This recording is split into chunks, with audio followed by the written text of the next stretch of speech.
A lot of people say that the food system is broken, and I don't believe that. I believe that it's meant to be exactly what it's supposed to be, a caste system. Here we have a country with so much wealth, and yet we have hunger and poverty. And so when we talk about a food system that's supposed to be sustainable and just for all, it's not that. So I think that question is sort of irrelevant when we talk about the food system in general.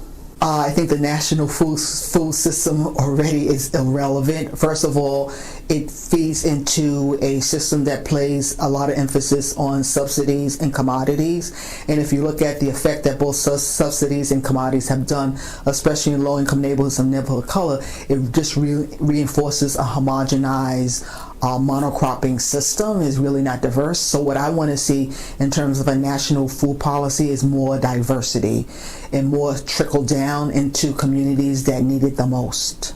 I don't think the federal government should play a role in it. I mean, if they're going to play a role, it should be minuscule, because I think it needs to come from within communities, local levels, state levels, and then go up to a national level. It shouldn't be top down, it should be bottom up. So it needs to really involve a lot of stakeholders: farmers, consumers, farm workers, restaurant workers, political leaders, nonprofits. It needs to have different sectors that are really affected, even youth. I mean, we don't even get the voices of youth from time to time. So if we're really serious about changing this food system and this food economy, then it needs to have a diverse amount of people talking about it, especially the people that are mostly affected by food policies in this country. I always talk about the power of asking. I think what we don't do is that we rely on doing things through email. For me, as a community organizer, it's like really getting out into the trenches and meeting people, door knocking, sitting down, having a conversation. Relying on email, relying on them social media, it's good in a way, but it's not. It really doesn't engage people. And for me, if we're talking about food, the best way to engage people is have a sit-down dinner and sit down and have people around a meal to talk about food issues. That's how you get people at the table.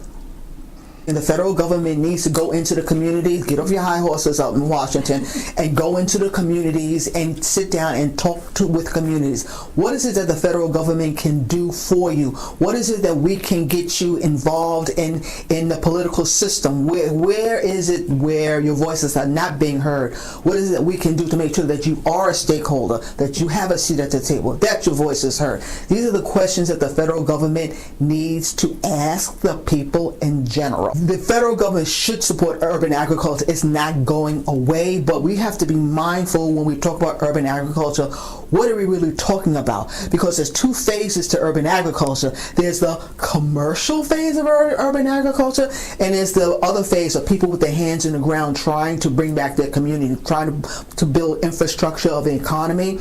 That's what we need to talk about, because I'm sort of leery with that urban ag language, that it doesn't go again to people who have money, to people who have infrastructure to capitalize on the backs of so many people who have been doing work for so long at the grassroots level. I want to make sure that there's an opportunity for all to prosper when it comes to urban agriculture, and that's really building an economy from the ground up. Also, we need to talk about the political structure in this country when it comes to policy. Is like, who is the policy supposed to influence, and how is the policy that's meant to help people not helping people? And so there needs to be some checks and balances and some feedback. If it doesn't work, then that program and that policy has to stop and has to be re-examined, because at the end of the day, people are still hurting. And so there has to be something about, for like I said, a food system that continues to be broken. It has to be fixed in such a way so that everybody from the bottom to the top prosper.